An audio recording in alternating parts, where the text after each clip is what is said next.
Iris llegó tarde. No por despiste, ni por pereza, por una elección. Corría por la acera con la carpeta azul apretada contra el pecho, el reloj clavándole el paso. 10 minutos para la entrevista que, según su madre, significaba el equilibrio entre pagar el alquiler y otra temporada de trabajo a destajo. Tenía la voz de Teresa en la cabeza. Hija, esta es la oportunidad.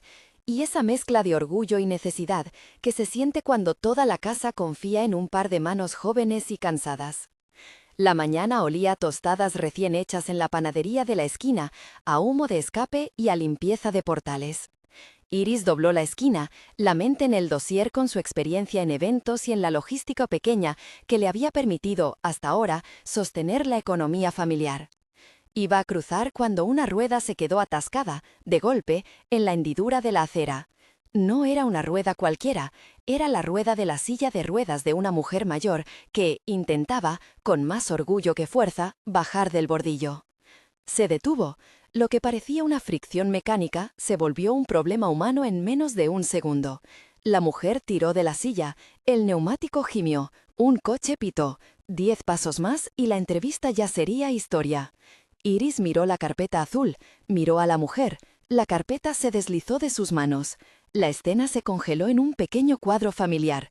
Mano que suelta objeto valioso, otra mano que se estira a ayudar. La ayudó.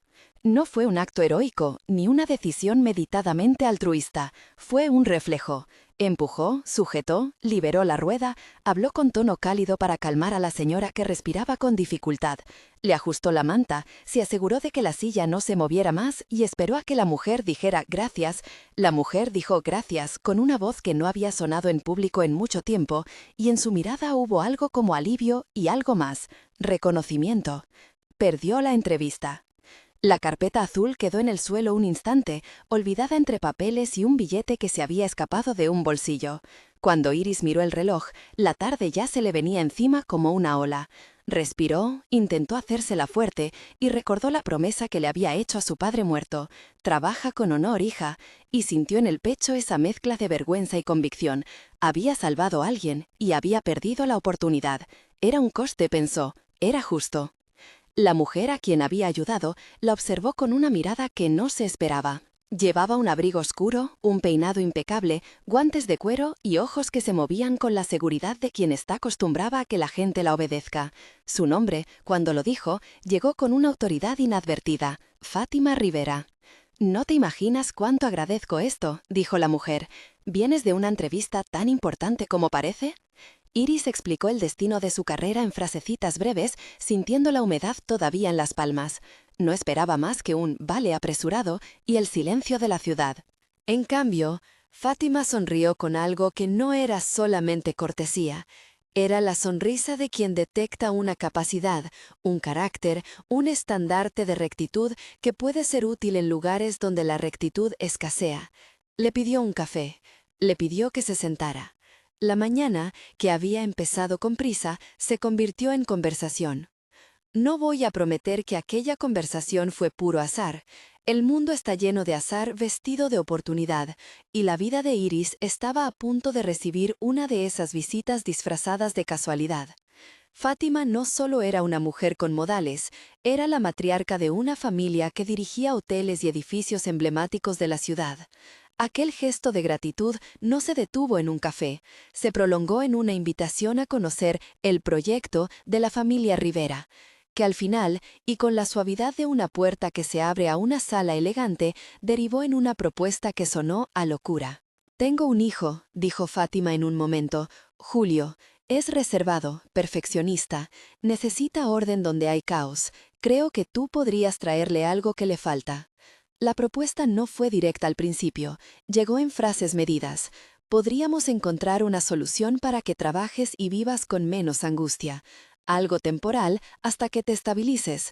Un matrimonio civil por conveniencia podría facilitar los trámites del empleo». Iris frunció el ceño. La palabra matrimonio retumbó en su cabeza como una campana antigua. No era la misma campana que había imaginado de niña en las bodas de familia, era un campanacio administrativo. Ella dijo que no. Luego pensó en su madre. en Vicente intentando pagar una factura, en Teresa que cosía hasta medianoche para completar la paga del colegio de la niña del barrio. Detrás de su negativa hubo la moral de quien sabe que hay límites. Detrás del pensamiento que la llevó al sí, hubo la urgencia. Fátima lo supo, tocó el punto exacto sin parecerlo, ofreció empleo en uno de sus hoteles, un contrato formal, vivienda temporal en un piso vinculado a la empresa y una carta de recomendación en mano para el resto de la vida si todo salía bien. No fue un chantaje, el matiz era importante. Fue un trueque que algunas llamarían inmoral y otras realista. Iris aceptó con condiciones, que fuera temporal, que hubiera garantía escrita y que si en 3 meses no había mejoras sustanciales, quedaría libre. Fátima, con una sonrisa que mezclaba negociación y orgullo maternal, aceptó todo. La boda civil fue breve, casi cómica. Julio, un joven de líneas austeras y manos siempre limpias, apareció con la seriedad de quien asiste a un trámite gubernamental más que a una ceremonia. Vestía un traje claro y un reloj que le quedaba perfecto en la muñeca. Iris llevaba todavía la ropa de la mañana. En el acto se oyó un comentario trivial sobre la sincronía del tiempo y el destino. Los dos firmaron, intercambiaron miradas cortas y la vida de Iris cambió de dirección en menos de 1 hora. La familia de Iris se reunió esa noche en la cocina pequeña de Teresa y Francisco, con las manos manchadas de harina y la radio de fondo, que siempre tenía la habilidad de convertir noticias en un rumor doméstico. Vicente, más pragmático que romántico, la miró como si hubiera salido de una feria con un premio extraño. Teresa lloró de alegría por la promesa de estabilidad. Francisco masculló un brindis. Camila, la amiga de la infancia, fue directa. ¿En serio te casaste por una casa y un trabajo?, preguntó, sin crueldad, solo curiosidad. Iris afirmó con la misma honestidad que la había llevado a ayudar a la mujer en la acera. Sí. Explicó las condiciones, la cláusula de tiempo, la oferta de Fátima. Camila la abrazó y le dijo que era prudente. Nadie mencionó la palabra venal ni humillación. Mencionaron obligaciones, pagos, el miedo que acompaña la diferencia entre cubrir facturas y no cubrirlas. La convivencia con Julio fue un choque de mundos. Julio venía de hábitos rígidos, de una casa donde todo tenía su lugar y su razón. Iris, por su parte, venía de la improvisación. Recetas que se adaptaban a lo que había en la despensa, horarios que respetaban el trabajo, soluciones rápidas para problemas domésticos. En el primer desayuno conjunto, Iris se encontró alineando las tostadas por costumbre, y Julio la miró con mezcla de fascinación y leve desaprobación cuando vio que ella humedecía el pan en el café. «Aquí no lo hacemos», dijo él con inocencia. Ella sonrió y explicó su infancia. «Mi madre hacía agujeros en las medias para remendar y nunca tiró un calcetín sin intentar repararlo». Julio respondió con otra confesión. «Mi madre planchaba hasta las etiquetas por orden». Hubo risa, hubo ternura tímida, hubo, también, el silencio de quien comparte techo con alguien que no eligió, pero con quien debe aprender a convivir. Fátima supervisó cada movimiento con distancia afectuosa, como quien vigila una obra. Le gustaba ver que Iris no era solo apariencia, trabajaba, tomaba decisiones, escuchaba. La recomendó para el puesto de coordinadora de eventos del Hotel Mirador Central, un edificio con vistas y un nombre que susurraba prestigio. La jugada era complicada. Por un lado, daba trabajo a Iris, por otro, metía a su nuera, aunque temporal, en la maquinaria interna de la empresa. El primer día en el hotel fue una escuela de detalles. Iris aprendió a leer los nombres de los huéspedes como si fueran partituras, a coordinar el turno de camareros como si fuera una coreografía, y a aceptar que los ascensos tienen sus propios humores. Con paciencia y curiosidad empezó a mejorar procesos simples, reorganizó el almacén para que las mantelerías no se confundieran con las sábanas de otra área, propuso un sistema para que las solicitudes de los clientes llegaran a los departamentos correctos sin perderse en la burocracia, creó listas claras que los jefes aceptaron porque, efectivamente, ahorraban tiempo. En el hotel, el mérito era visible, resultados en el margen de error. Pero donde hay ascenso, hay también sombra. Verónica Salazar, jefa de recepción, la miró con un dejo de incomodidad desde el primer día. Era una mujer con ambición bien afeitada. Su socia no era la lealtad, sino la estrategia. Rodrigo, su aliado frecuente, trabajaba en el área de reservas y tenía la capacidad de manipular informes con una sonrisa.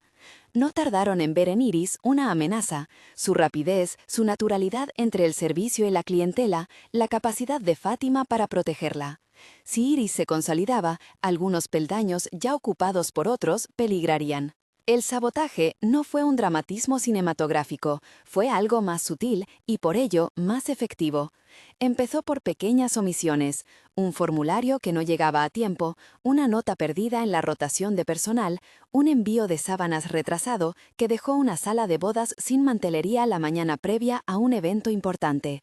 La mirada de culpabilidad se fijó en Iris con la facilidad con la que los dedos señalan cuando hay presión.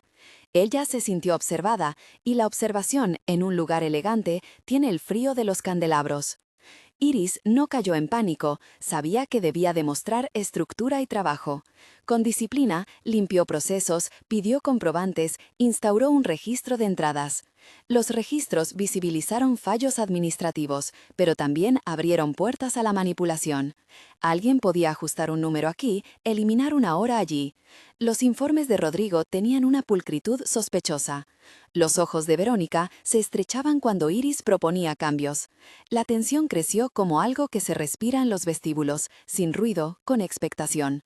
En las noches, Iris volvía al piso asignado por la empresa y marcaba con llamadas cortas a su madre para contar avances. Teresa cosía mientras escuchaba, orgullosa y preocupada. Francisco preguntaba por la hora de la cena. Vicente, que trabajaba de cara al público en un pequeño taller, le enviaba mensajes con ofertas de ayuda. Había una red que no verías en los titulares, vecinos que cuidaban las plantas, el panadero de la esquina que guardaba pan para cuando llegaba tarde, amigos que intercambiaban favores. Era la red que hace posible que una vida que comienza de manera inestable no se deshilache en silencio. Julio, por su parte, observó el crecimiento de Iris con esa mezcla de distancia y admiración que ya empezaba a trenzarse en su mirada con interés genuino. No fue un enamoramiento fulminante, fue el descubrimiento de una persona que no buscaba ocupar un espacio sino dignificarlo. Vio cómo ella trataba a los empleados con respeto y sin condescendencia, vio cómo respondía ante la presión, vio cómo, en la cocina del hotel, se arremangaba para calmar a un cocinero desbordado. Y en esos gestos reconoció algo que no supo nombrar al principio, una coherencia que le parecía extraña y sin embargo necesaria. Fátima, que veía desde su posición de matriarca los movimientos como piezas de ajedrez, olfateó una maniobra. No la había hecho ella, pero la reconocía cuando la veía. Alguien intentaba desacreditar a Iris para vaciar la posibilidad que la mujer representaba. No era solo la envidia de Verónica, era la silla de ruedas de la mañana que se había convertido en una metáfora incómoda. Fátima había rescatado a Iris de la acera, y ahora alguien intentaba convertir ese rescate en escarnio. Decidió no intervenir públicamente de inmediato. Su estrategia no era la de golpes visibles, sino la de las manos que mueven papeles en la sombra. Empezó a pedir informes detallados, a revisar los registros contables y a sentarse en reuniones con rostro incólume. Habló con Arturo Mendoza, con Humberto Solís y Ernesto Rojas, 3 ejecutivos que valoraban la estabilidad del hotel. Les habló de números y de reputación, de servicio y de cultura empresarial. No dijo mi nuera, dijo la profesional que hemos incorporado, en un tono que no dejaba espacio a dudas. Mientras tanto, en un bar pequeño, a la vuelta del hotel, Verónica y Rodrigo compartían un café con la calma de los que creen tener la partida ganada. Rodrigo mencionó la idea de retrasar un envío, de crear un registro que pareciera error humano. Verónica, con la mano apoyada en el vaso, sonrió de lado y habló de la conveniencia de proteger su posición. No pensaron en las caras que aquellos actos afectarían, pensaron en sus trayectorias, sus metas y en el riesgo que representaba una nueva pieza fuera de su tablero. Iris, sin embargo, no era una víctima pasiva. Montó un pequeño ejército de prueba, una lista de verificación, una cadena de custodia para los paquetes de mantelería y un sistema informal de testigos que certificaran la llegada de los suministros. Cada mañana repasaba con el equipo lo ocurrido la noche anterior, anotaba discrepancias y pedía explicaciones por escrito. Fue metódica como quien tiene algo que demostrar a más de un jefe, a la vida, a la economía familiar y a sí misma. En una reunión tensa con Verónica, donde la climatización parecía conspirar con el silencio, Iris defendió sus cambios con la calma de quien conoce la verdad de su esfuerzo. Verónica replicó con veneno pausado, sugiriendo que los cambios podrían desestabilizar un ritmo que, según ella, funcionaba. El intercambio no rompió cristales, pero dejó raspaduras. Esas marcas invisibles tardan en sanar. La tensión creció lo suficiente como para que Fátima decidiera comprobar algo que le inquietaba, el flujo de informes y la posibilidad de manipulación. Solicitó auditorías internas y revisiones de cadenas de custodia. No lo hizo desde la sospecha absoluta, sino desde la precaución de quien sabe que una mancha pequeña puede empapar una prenda entera si se deja. Quería pruebas, no venganzas. En casa, Iris tuvo un flashback casi imperceptible. La figura de su padre, enseñándole a reemplazar una rueda pinchada en una bicicleta cuando era niña. «Siempre arregla lo que puedas, no lo que te apetece», le dijo entonces. Aquella voz y el olor a aceite de bicicletas y a pan casero volvieron en la noche cuando Iris revisó una última vez la lista de entradas del hotel. Se preguntó si su acto en la acera, que le había costado la entrevista, había sido el precio de algo mayor. Se preguntó si la bondad, que le había costado tanto, era ahora la moneda que la convertía en objetivo. El hotel, mientras tanto, siguió con su pulso cotidiano. Huéspedes que llegaban con maletas, parejas que ensayaban votos en salones con cortinas pesadas, recepcionistas que intercambiaban chistes sobre la clientela. Entre ese latido regular, Iris empezaba a encontrar su ritmo profesional. No todo era conflicto. Hubo pequeños reconocimientos, una nota de agradecimiento de un huésped al que había ayudado a resolver un error de facturación, una flor en su escritorio por la coordinación del primer banquete en el que no hubo quejas. Y fue en uno de esos días aparentemente neutros cuando llegó la noticia que no esperaba. Un correo interno con un informe truncado, una hoja de cálculo con valores alterados y una factura marcada con la firma de un proveedor que en la práctica no había trabajado aquella semana. Fátima, revisando desde su despacho y con una taza de té casi fría, sintió la premonición de una mala jugada. Llamó a Julio, quien a esas horas estaba en una reunión sobre expansiones, y le dijo apenas unas palabras. «Ven a la oficina, hay algo que debemos ver». No era una orden dramática, era la llamada de una mujer que había puesto una pieza en el tablero y no permitiría que la rompieran sin responder. Julio miró su reloj, recogió su abrigo con la misma facilidad con que recogía sus pensamientos y dejó la sala de juntas con un gesto que a Iris le pareció extraño cuando, más tarde, lo recordó. Parecía un hombre con algo que proteger. Por el momento, Iris no sabía que su carpeta azul, aquella que dejó olvidada en la acera, sería más tarde encontrada y remitida al hotel por cortesía de un portero amable que la recogió. Tampoco sabía que su gesto de ayuda era ahora un hilo que conectaba varias manos, la amable cortesía del portero, la inquietud de Fátima, la ambición de Verónica y la prudencia de Julio. Lo que sí sabía era que la vida, en menos de una semana, le había puesto delante una mesa de decisiones en la que tendría que elegir entre correr o pelear. Si hay algo que el relato no oculta, es que los actos tienen costos inmediatos y consecuencias a largo plazo. La bondad de Iris le había costado la entrevista, y ese coste, paradójicamente, fue el catalizador de cambios que nadie había calculado. En la cocina del piso que ocupaba temporalmente, Teresa cosía y decía, con esa mezcla de refrán y certeza que las madres suelen tener, «Hija, a veces perder un tren te sube en otro más cómodo». Iris sonrió, pero por dentro sabía que lo que venía no sería cómodo, sería necesario. Mientras la ciudad seguía su pulso, el hotel respiró un silencio de expectativa. En la oficina de Fátima, la taza de té se enfriaba. En la planta baja, en el bar, la maquinaria de la cafetería seguía su producción. Las manos de Verónica, quizá poco después, temblarían de forma imperceptible al abrir un cajón. Rodrigo recibiría una llamada cuya voz no le agradaría. Julio caminaría por el pasillo con la gravedad de quien empieza a conocer su papel en una obra que no había puesto en el libreto. Y en la habitación sencilla donde Iris dormía, la carpeta azul permanecía sobre la mesa. Su color, un testigo mudo de la mañana en que la decisión de ayudar desvió su vida. Iris apagó la luz y por un momento vio la rueda atascada tratándose de liberar en un sueño breve. Se preguntó si había hecho bien. Se dijo que, aunque la ciudad te reclame pagos y compromisos, hay cosas que no cambian, la forma en que alguien te mira cuando le prestas ayuda. Esa mirada, ahora, estaba empezando a dibujar consecuencias que ni ella ni nadie en la acera podrían haber previsto. Si estás viendo esto desde una ciudad que tenga muchas aceras y mucho transporte público, cuéntalo en los comentarios. A veces, las pequeñas historias se encuentran donde menos lo esperamos. A la mañana siguiente, el hotel despertó con la misma cadencia habitual, el tintinear de cucharillas en la cristalera del bar, el rumor lejano de maletas en los carriles de rodadura, el limpiador que tarareaba una sintonía antigua. Pero debajo de ese latido cotidiano había algo nuevo, una presencia atenta, una mirada que ya no se confiaba a la rutina.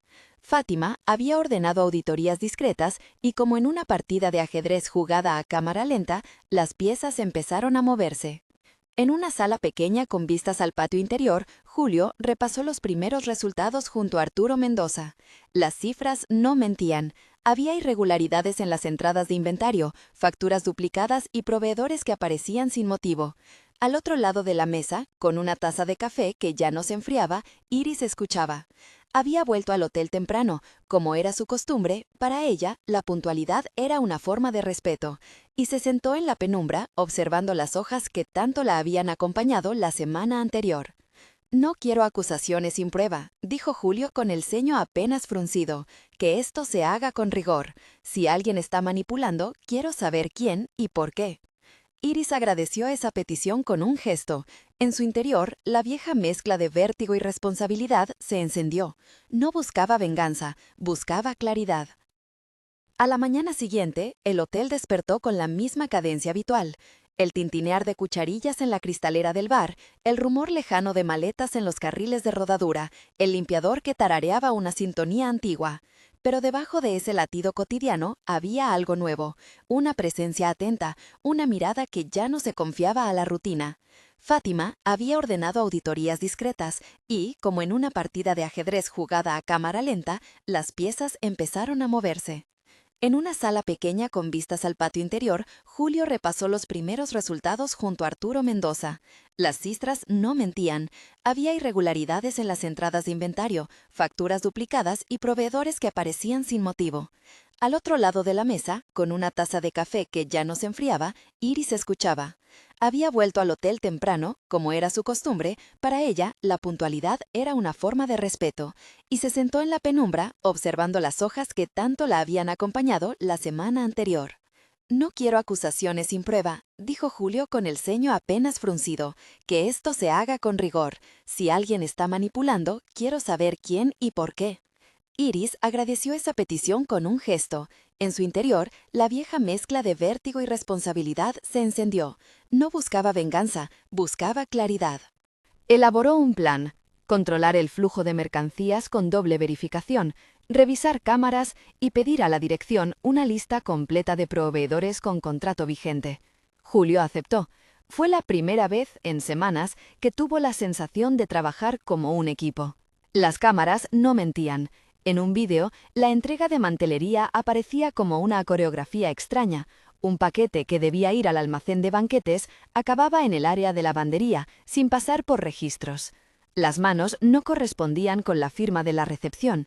Al ralentizar el metraje, se apreció un gesto. Una firma colocada con cuidado, una pluma que hacía un trazo demasiado preciso. Julio la reconoció de inmediato. La caligrafía era la de Rodrigo, el hombre de reservas. Cuando Fátima vio ese clip, su expresión no se endureció en la forma agresiva de una villana, se tensó como la de una mujer que no tolera que le traicionen las normas del juego familiar. Convocó a Verónica y a Rodrigo a su despacho.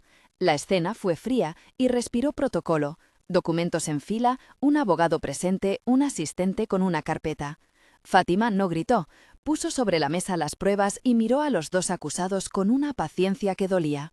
«Me decepciona», dijo apenas, «no por la pérdida económica, sino porque en esta casa creemos que hay límites que no se cruzan». Rodrigo intentó balbucear excusas. Verónica, a la defensiva, replicó con argumentos sobre presión, sobre que nadie la había apoyado cuando subió, sobre la necesidad de defenderse. Fue un intercambio tenso, pero pronto quedó claro que la evidencia era sólida. Fátima tomó una decisión que equilibraba justicia y la posibilidad de redención. Los dos dejarían de desempeñar sus cargos inmediatamente, serían suspendidos con sueldo durante la investigación formal y se les ofrecería una vía de reinserción si aceptaban cumplir un programa de formación y restitución pública de responsabilidades. No hubo desprecio en la palabra, hubo una condición firme. La noticia se extendió como un rumor agudo entre el personal.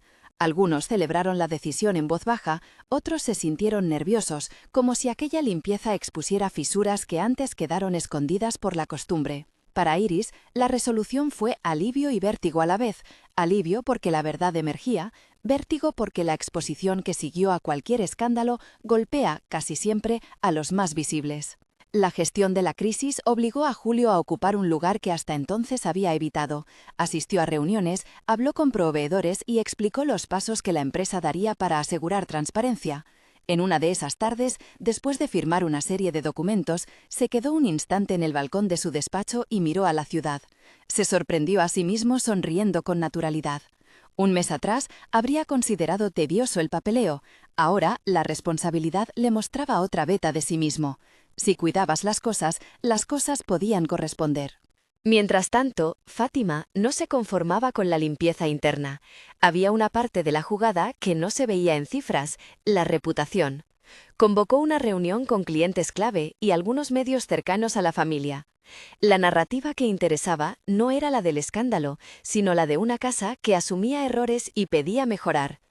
En la comparecencia, Fátima inclinó su voz hacia la transparencia, explicó los cambios y dejó claro que la empresa se comprometía a revisar procesos y a capacitar personal para evitar recaídas. La prensa, con sus ganas de ángulos, recogió la noticia con matices. No era la caída de un imperio, sino una sacudida que, en el relato que construyó Fátima, podía convertirse en lección. Hubo un gesto que no pasó desapercibido. Cuando se anunció internamente la promoción de Iris a responsable de operaciones de eventos, los murmullos fueron de sorpresa. No fue una imposición, fue una decisión sustentada. Iris había demostrado resultados tangibles y además había confianza. No faltaron voces que susurraron sobre favoritismo. Otras, con más calma, rechazaron esa explicación al ver la eficiencia de los nuevos procesos. Julio, en la reunión donde se comunicó la subida, le ofreció la mano con la seriedad de quien reconoce la competencia. Ella la estrechó con timidez. Los días siguientes fueron de intenso trabajo. Iris organizó un montaje para una boda importante, coordinó proveedores, supervisó pruebas de menú y reorganizó los turnos de limpieza para asegurar que los salones quedaran perfectos. Aprendió a anticipar fallos, a no dejar cosas al azar. Julio la acompañó en uno de esos ensayos y, sin ostentación, se acercó al rincón donde ella repasaba la lista de invitados. No hubo grandes declaraciones, hubo un gesto, tomó un marcador y corrigió una nota con una caligrafía que parecía menos rígida. Iris le miró y ambos rieron con esa complicidad recién estrenada que no necesita etiquetas. El crecimiento profesional de Iris no borró la fragilidad que traía de casa. Hubo noches en las que, sola en el apartamento asignado, repasaba el presupuesto para la tienda de su madre, trabajaba en un plan de negocio y llamaba a Teresa para compartir pequeñas victorias. Teresa contestaba con la voz de quien cose sueños con las manos. «Haz lo que tengas que hacer, hija, aquí no se rinde nadie». Esas llamadas eran anclas que la mantenían. Cuando la noticia del embarazo llegó, fue como un destello que iluminó todo. No era algo planeado, la vida tiene maneras propias de asomarse a la mesa con una noticia que te obliga a reorganizar prioridades. Iris lo supo unos días después de una presentación impecable para un cliente internacional, una sensación extraña, una náusea leve que la acompañó durante la madrugada. Lo confirmó con una prueba doméstica y dejó el resultado apoyado en la encimera, como si fuera una nota para el mundo. La revelación a Julio no fue una escena melodramática. La cena empezó con la elegancia habitual. Orquestas de fondo, mantel blanco, copas que reflejaban las luces. Natalia, radiante en su vestido, sonreía con profesionalismo. Enrique, con el porte que siempre mostró en los anuncios, parecía relajado. Julio, cerca de Fátima, sostenía la mano de Iris durante el brindis como si el gesto fuera un escudo. Ninguno, hasta el último minuto, había imaginado el desenlace que Fátima tenía preparado. En el momento del discurso, Fátima se levantó. Habló primero de servicio, de dedicación y de los valores del grupo. Su voz, templada, atrajo la atención. Luego sacó unos sobres de la chaqueta y, con la calma de quien ha decidido cerrar una herida, anunció su divorcio de Enrique. El salón se congeló. No era una confesión íntima, era una declaración pública que, medida con precisión, buscaba separar lo personal de lo corporativo. Explicó que su vínculo con Enrique había concluido hace tiempo, que la decisión era una forma de liberar a la empresa de tensiones que la ponían en riesgo. Sus palabras fueron recibidas con una mezcla de incredulidad y admiración. Y como parte de este proceso, dijo, he decidido transferir un paquete de acciones significativo a una estructura que garantice la continuidad del grupo y el bienestar de quienes trabajan aquí. Hubo murmullos. Enrique se levantó con la calma de quien no se sorprende, y, sin embargo, su rostro delató un corte profundo. Fátima no le gritó, le miró como quien, durante años, ha esperado que la lógica de la familia se ajusta a un principio de justicia. Presentó los documentos, poderes, actas notariales y un acta de modificación accionarial revisada por el Consejo y por sus asesores legales. La transferencia no ocurría por arte de magia, estaba avalada por firmas, por procedimientos y por la mayoría de votos que ella controlaba. Y, en un gesto que dejó a varios sin palabras, anunció que una parte significativa de esas acciones sería puesta a nombre de una sociedad donde Julio e Iris tendrían voz y voto, garantizando que decisiones futuras contemplaran la visión de quienes habían apostado por la dignidad del trabajo. La sala estalló en reacciones. Enrique, incrédulo, intentó objetar. Natalia, sorprendida, cayó de su postura estratégica. Varios ejecutivos miraban al vacío. Julio, en lugar de aprovechar para infligir dolor público a su padre, se acercó a Iris y la abrazó con la sencillez de quien entiende lo que significa asumir un compromiso. No había escenografía de poder, había una familia que se reconfiguraba. La maniobra de Fátima fue un giro que no borró la complejidad. No pretendería nadie que las cosas cambiaran de un día para otro, pero sí alteró las reglas del tablero. Enrique, derrotado en la contienda pública, no desapareció, se retiró a su mundo con la sombra de un reproche. Natalia tuvo que reformular sus planes y, en vez de perderlo todo, tomó distancia para reconstruir su estrategia en otros ámbitos. Las repercusiones internas fueron inmediatas. Verónica y Rodrigo, ante la severidad de las pruebas, aceptaron la sanción que se les ofrecía. Pasaron por un programa de auditoría, por cursos de ética empresarial y por tareas de restitución. Atendieron iniciativas comunitarias, colaboraron en la reorganización logística y, gradualmente, fueron readmitidos en funciones distintas y sometidos a un periodo de prueba. No fue un final simple ni una justicia poética, fue una oportunidad para reconocer fallos y ofrecer vías de reparación.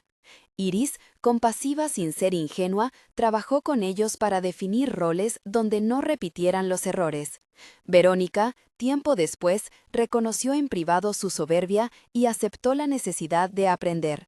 Rodrigo, por su parte, encontró en la transparencia un camino que no había imaginado. Ambos, lejos de ser demonios, eran ahora casos de una red que intenta recomponer lo que rompió. En el barrio, la noticia del movimiento corporativo llegó como un rumor extraordinario. Teresa, sentada en la puerta de su casa con una taza de té, escuchó la explicación de Iris entre risas contenidas y susurros. «No me esperaba que mi hija estuviera en ese ajo», dijo Teresa con su ceño de costurera. «Pero si con ello podemos abrir la tienda, que así sea». Francisco, con las manos llenas de harina, sonreía como si ya viera escaparates llenos. La tienda de dulces de Teresa, que había sido el sueño sencillo de una familia que trabaja con la receta de 3 generaciones, encontró apoyo. Julio, usando los contactos y la influencia que ahora emparejaba con su voluntad, ayudó a conseguir un local con una ubicación estratégica. No fue un regalo sin esfuerzo. Teresa y Francisco tuvieron que aceptar condiciones, preparar un plan de negocio y comprometerse a un periodo de trabajo incansable. La comunidad respondió. El panadero cedió harina, vecinos decoraron el escaparate y Camila organizó una campaña en redes para anunciar la apertura. La inauguración fue una mezcla de barrio y celebración elegante. Clientes del hotel que habían probado los dulces en eventos llegaron con curiosidad y vecinos trajeron cariño en forma de flores. Los meses que siguieron fueron un montaje de rutinas y aprendizajes. Iris aprendió a repartir su tiempo entre la gerencia de eventos y las visitas a la obra del local. Julio se volvió cada vez más presente, no desde la imposición, sino desde el gesto cotidiano. Recogía a Teresa en su coche para firmas de papeles, buscaba a Vicente para que le enseñara el oficio de tratar con los proveedores locales y en las tardes traía a casa panes recién horneados para sorprender. La relación entre Iris y Julio dejó de ser una convivencia obligada para ser una convivencia elegida, día a día. La expectativa del nacimiento del bebé se manejó con cuidado. Hubo planes, un espacio en casa destinado a la llegada, un curso de paternidad al que Julio asistió con curiosidad y algo de vergüenza, y la complicidad de la familia que se multiplicó. Fátima, que en su carácter mostraba tanto mando como ternura, se acercó a Iris con gestos más suaves, llamadas con consejos, arreglos domésticos y, en una ocasión, un pañuelo antiguo que tuvo significado entre generaciones. No todas las cicatrices habían sanado, Enrique seguía en su retiro emocional, pero la posibilidad de ver a la familia reconstruirse marcaba un horizonte distinto. Hubo, por supuesto, tensiones, la presión de dirigir eventos internacionales, la logística de un negocio que no perdona errores y la expectación social por la figura de Iris exigieron que ella aprendiera a decir no. Fue una lección valiosa, no todo es sacrificio, hay prioridades que necesitan límites. Julio fue un apoyo en ese proceso, su rigidez se transformó en brújula. Aprendieron a negociar el tiempo con cariño y pragmatismo. Las noches de trabajo intenso se compensaban con desayunos largos los domingos en los que la rutina se convertía en espacio de cuidado. En lo profesional, Iris propuso una iniciativa que quedó como sello de su gestión, un programa de capacitación para el personal del hotel que combinaba formación técnica con ética de servicio. La idea nació de su propia historia, la convicción de que un entorno de trabajo digno y valores claros reducía la posibilidad de corrupciones y errores. La iniciativa fue recibida con escepticismo por algunos, entusiasmo por otros y, al cabo de un año, con resultados medibles, reducción de errores en las entregas, mayor satisfacción de clientes y un clima laboral más sano. Mientras tanto, Verónica y Rodrigo, rehabilitados en roles diferentes, demostraron cambios. Verónica empezó a liderar un proyecto de atención al cliente, donde su ojo crítico fue redirigido hacia la mejora continua en lugar de la defensa aferrada. Rodrigo se encontró sorprendido disfrutando de la transparencia. Empezó a diseñar informes que antes habría manipulado, ahora los diseñaba con la honestidad del que valora la verdad. No fue una redención inmediata ni perfecta, había resistencias y episodios de tropiezo, pero la narración que el hotel quiso construir no fue la de la expulsión criminal, sino la de la oportunidad que transforma. En la comunidad, el impacto fue real. La tienda de dulces de Teresa no solo vendía pasteles, se convirtió en punto de encuentro. La clientela del hotel traía aires distintos al barrio y la gente del lugar abría sus puertas con curiosidad. Hubo un día en que la radio local hizo una crónica sobre la unión entre el barrio y la empresa, destacando cómo la inversión, si se hacía con respeto, podía ser una herramienta de regeneración social. Teresa, con las manos cubiertas de azúcar, aparecía en la pieza con la natural modestia de quien cree que su labor es hacer felices a los demás con dulces. Un año después del episodio de la rueda en la acera, la familia Rivera organizó una celebración íntima, la renovación de votos. No fue una ceremonia ostentosa, sino un encuentro donde lo que importaba no era el protocolo, sino la verdad vivida. Se reunieron en el jardín de la casa de Fátima, entre luces y mesas pequeñas. Había música en vivo, pero no de esas orquestas imponentes. Era un cuarteto que tocaba canciones que la gente recordaba sin esfuerzo. Entre los asistentes estaban personajes que la historia había hecho relevantes: Camila, Teresa y Francisco, Vicente, Arturo Mendoza y los ejecutivos que habían acompañado el proceso. Verónica y Rodrigo asistieron con humildad. Su presencia simbolizaba reconciliación. La ceremonia fue sencilla. Julio tomó la mano de Iris y habló con sinceridad. No hubo promesas grandilocuentes, sino un reconocimiento del camino, de cómo una elección, la de ayudar, había abierto una ruta que exigía trabajo y responsabilidad. Iris, con una sonrisa que contenía altibajos, expresó gratitud por la familia que la había recibido y por la que había tenido que reaprender a formar. Fátima, en un gesto que cerraba una tensión que había durado años, asistió con los ojos brillantes. El final de la noche fue cálido. Cuando la pareja se retiró al balcón, miraron la ciudad con una calma nueva. No todo estaba resuelto, la empresa seguía con desafíos, las tensiones familiares se asomarían de vez en cuando y la vida les seguiría presentando decisiones difíciles. Pero la sensación era de un equilibrio logrado por el esfuerzo. Al cabo de unos meses llegaron las primeras fotos del bebé que se anunciaron con una mezcla de timidez y orgullo. No nació un emblema, sino una criatura que con su llanto confirmaba la continuidad de una historia que había empezado con un gesto simple: ayudar a quien lo necesitaba. Iris se convirtió en madre y en gestora a partes iguales. La maternidad le trajo nuevas perspectivas sobre aquello que tenía sentido preservar. Julio, ahora más libre de sus rigideces, se mostró presente en las pequeñas cosas, en cambiar pañales en noches improbables, en bajar al dormitorio a traer agua, en reír cuando el bebé hacía ruidos que nadie sabía interpretar. La ternura no fue espectacular, fue cotidiana.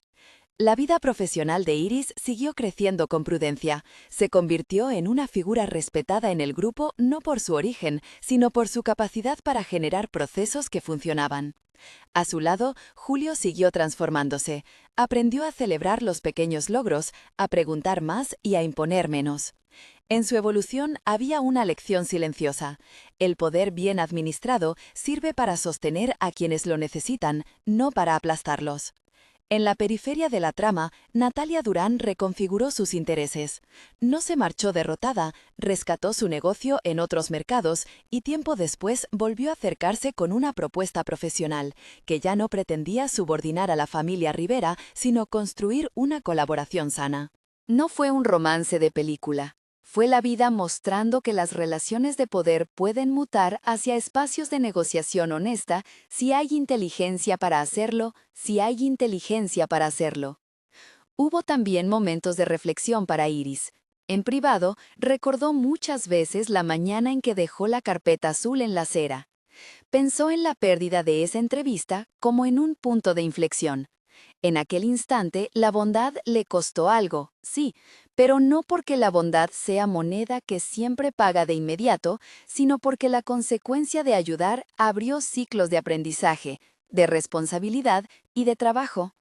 Comprendió que la bondad sin esfuerzo posterior no garantiza resultados, que fue su constancia, su disciplina y la red que la sostuvo lo que permitió que las oportunidades se transformaran en cambios reales. El epílogo de esta historia no fue un gesto único de justicia divina, ni una acumulación de riquezas instantáneas. Fue una trama larga tejida con decisiones humanas: la mano que sostuvo una rueda, la mujer que supo ver un carácter, la matriarca que tomó riesgos administrativos, el hijo que aprendió a cuidar y una familia que nunca dejó de repartir esfuerzos. La tienda de Teresa se convirtió en un negocio estable. Verónica y Rodrigo trabajaban en roles donde su experiencia podía servir. Natalia continuó su camino en otras latitudes. Enrique, con su retirada, mantuvo cierta distancia que, al menos en lo público, dejó de contaminar decisiones. A veces, en las noches templadas, Iris paseaba con el cochecito por la acera donde una vez una rueda se quedó atascada. Miraba a los niños jugar y pensaba en las vueltas que da la vida. No era una sensación de justificación fácil, era, más bien, una aceptación serena de que los costos existen y que, al pagar alguno, se abre la posibilidad de pagar otros con más sentido. Se acordaba de la frase de Teresa: a veces perder un tren te sube en otro más cómodo. Ahora, cuando lo repetía, añadía: y a veces, además, te enseña a construir tu propia estación. La historia dejó, al final, una certeza sencilla. La bondad no es una fórmula mágica, pero en la trama humana que la rodea siempre hay una opción para transformar costos en proyectos. Iris no terminó siendo una heroína perfecta, terminó siendo humana, competente y rodeada por una red que la sostuvo. Y eso, a veces, es más poderoso que cualquier resultado espectacular. Si esta historia te ha tocado, suscríbete para más relatos como este y comparte con alguien que valore las segundas oportunidades.